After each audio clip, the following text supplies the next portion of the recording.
నీతిమంతుని విజ్ఞాపన మనఃపూర్వకమైనదై బహుబలముగలదై ఉండును. యాకోబు పత్రిక 5వ అధ్యాయము 16వ వచనము. జార్జ్ వాషింగ్టన్ గొప్ప పేరు ప్రఖ్యాతులు పొందిన ఒకప్పటి అమెరికా దేశపు అధ్యక్షుడు. ప్రపంచ ప్రసిద్ధిగాంచిన నాయకులలో ఆయన ఒకరు. అమెరికా దేశానికి స్వాతంత్రం రాకపూర్వం ఒక వ్యక్తి జార్జ్ వాషింగ్టన్ను చూడాలని ఆశించాడు. కాంగ్రెస్ సమావేశం జరుగుతున్నప్పుడు వెళ్ళి ఆయనను చూడకోడాడు.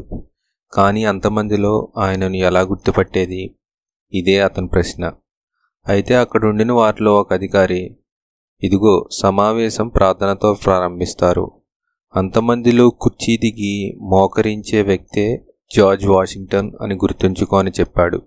ప్రతి ప్రార్థనలోనూ వాషింగ్టన్ మోకరిస్తాడు. ఆ వ్యక్తి జార్జ్ వాషింగ్టన్ను గుర్తించడానికి ప్రయాసపడవలసిన అవసరం పని లేకుండా పోయింది. జార్జ్ వాషింగ్టన్కు గొప్ప పేరు ఉంది. కారణం ఆయన ఒక ప్రార్థనాపరుడైనందువల్ల. వెల్ఫోల్డ్ అను స్థలంలో ఎక్కువగా ఉండేవాడు. ఆ స్థలం ప్రార్థనకు మంచి అనుకూలమైనది. ఒక రోజున మిలిటరీ క్యాంప్ బయలుదేరుతూ ఉంది. ఒక రైతు ఆ క్యాంపుకు ఎదురుగా నడుస్తూ వస్తున్నాడు. అతడు ఒక శబ్దాన్ని వింటున్నాడు. ఆ శబ్దమే ప్రార్థనా శబ్దం. రైతు ఇంకా ముందుకు సాగి గమనిస్తున్నాడు, ఆ ప్రార్థన ఎక్కడి నుండి వస్తుందా అని. జార్జ్ వాషింగ్టన్ మోకాళ్లపై ఉన్నాడు.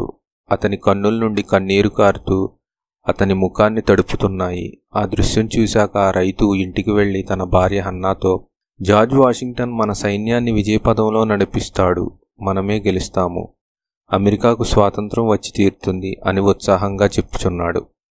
అతని భార్య అన్న, ఐజక్, ఎందుకింత ఖచ్చితంగా చెప్పగలుగుతున్నావో అని అడిగింది. ఐజక్, ఇదిగో జార్జ్ వాషింగ్టన్ ఆ చెట్లు గుబురులో మోకరించి కన్నీళ్లతో ప్రార్థించాడు. ప్రభువు నిశ్చయముగా అతని ప్రార్థనను వినియుంటాడు. మనం తప్పనిసరిగా స్వాతంత్రం పొంది తీరుతాము అని దృఢ నిశ్చయంతో చెప్పాడు.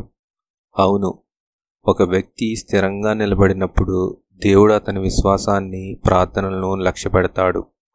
దావీదు బాలుడైనప్పటికీ దేవుడు అతని బలపరిచినందువల్ల గొల్యాతును జయించగలిగాడు. దేవుడు గొప్ప సమూహములు చూడడు గాని వారిలో విశ్వాసంతో నుండిన ఒకరిని చూస్తాడు. ప్రార్థన.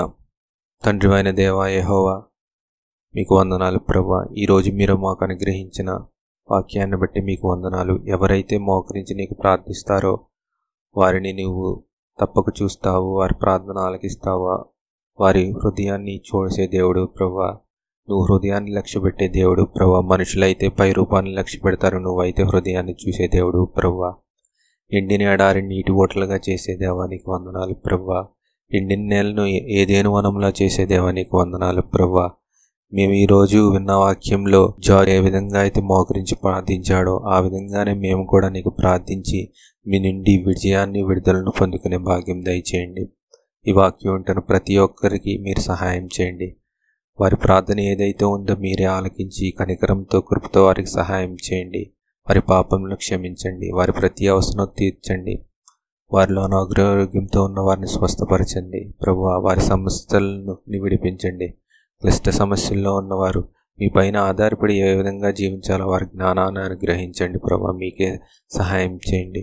ఈ మనవులన్నీ ఆలకించమని నజరేయుడు రక్షకుడు మీ ప్రియకుమారుడైన యేసుక్రీస్తు అతి ప్రశస్త నామములో ప్రార్థించుచున్నాం మా పరమ తండ్రి. ఆమెన్.